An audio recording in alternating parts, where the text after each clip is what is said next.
pelaksanaan simulasi UNBK terganggu akibat air merendam sekolah di Bone, Sulawesi Selatan. Aktivitas belajar mengajar terpaksa dihentikan lebih awal sebelum jam pulang sekolah lantaran ketinggian air di ruang kelas mencapai 50 cm. Curah hujan tinggi selama 3 jam di Kabupaten Bone, Sulawesi Selatan pada Kamis kemarin mengakibatkan sejumlah lokasi tergenang air. Saluran drainase yang tidak berfungsi dengan baik juga memperparah banjir. Salah satu sekolah yang terdampak yakni SMP Negeri 5 Watampone. Akibatnya, aktivitas pelaksanaan simulasi UNBK dan proses belajar mengajar terganggu.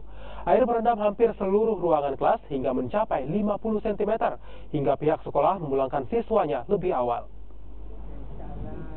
Semua bisa berjalan sekalipun anak-anak sebagian dalam keadaan basah, ujiannya tetap sesuai dengan jadwal. Insyaallah bisa berjalan dengan baik. Untuk yang UNBK ini Pak, bagaimana jadwal ini, apakah disisipkan dan diganti atau bagaimana Pak karena banjir itu?